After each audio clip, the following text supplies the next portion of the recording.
Hello दोस्तों, कैसे हो? आई होप आप सभी अच्छे ही होंगे। दोस्तों, आपने अक्सर क्राइम के बारे में सुना और देखा भी होगा। क्या आपको पता है क्राइम दो तरह के होते हैं, एक कॉग्निजेबल और एक नॉन कॉग्निजेबल ऑफेंस।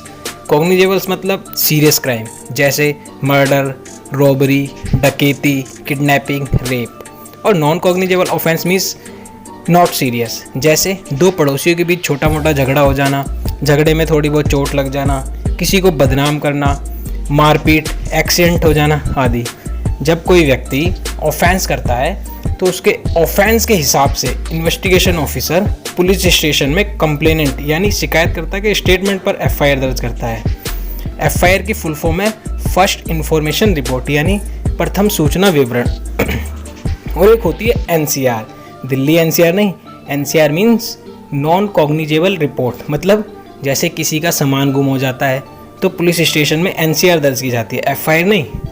एनसीआर में आपको थोड़ी डिटेल मिलती है, जबकि एफआईआर में आपको ऑफेंस की जगह, समय, तारीख, किस तरह का ऑफेंस है, किसने किया है, ऑफेंस करने में कौन कौन शामिल है, ये मोटी मोटी बातें आपको पता चल जाती हैं। और बाकी डीप डिटेल इन्वेस्टिगेशन ऑफिसर अपनी इन्वेस्टिगेशन के दौरान करता है। जैसे आपने क्राइम पेट्रोल और सावधान इंडिया में देखा ही होगा, एफआईआर कोई भी दर्ज करवा सकता है यदि उसके साथ कुछ गलत हुआ है, यह उसका अधिकार है, पुलिस को यह दर्ज करनी ही पड़ती है।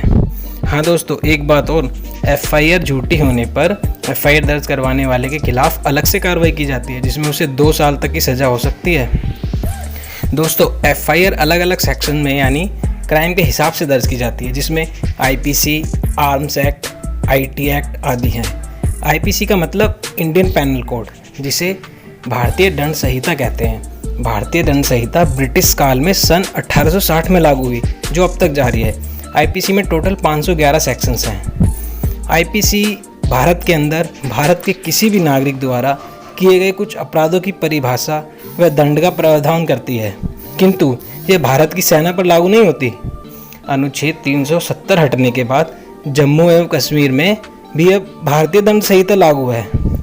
आर्म्स एक्ट, इसमें किसी व्यक्ति को अवैध हथियार रखने के जुर्म में उसके ऊपर एफआईआर दर्ज की जाती है।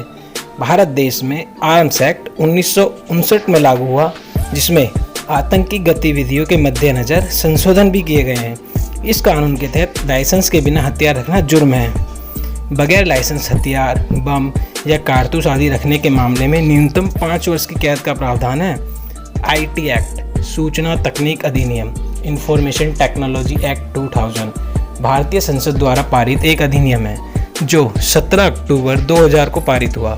संयुक्त राष्ट्र संकल्प के बाद भारत में 2000 में सूचना प्रौद्योगिकी अधिनियम 2000 पारित कर दिया गया और 17 अक्टूबर 2000 को अधिसूचना जारी कर इसे लागू कर दिया। दोस्तों, आईपीसी सेक्शन में बेलेबल और नॉन अवेलेबल ऑफेंस होते हैं। बेलेबल ऑफेंस वो होता है जिसमें पुलिस ऑफिसर पुलिस स्टेशन में ही क्राइम करने वाले को उसकी श्योरिटी यानी जमानती पेश होने पर, मतलब क्राइम करने वाले के जानकार की जमानत पर बेल दे देता है। और नॉन बेलेबल ऑफेंस में यह पावर सिर्फ कोर्ट में जज को ही होती है। जज चाहे तो क्राइम करने वाले को बेल दे दे या जेल में भेज दे, जिसे कहते हैं JC remand, means judicial custody remand. तो दोस्तों, कैसी लगी ये जानकारी?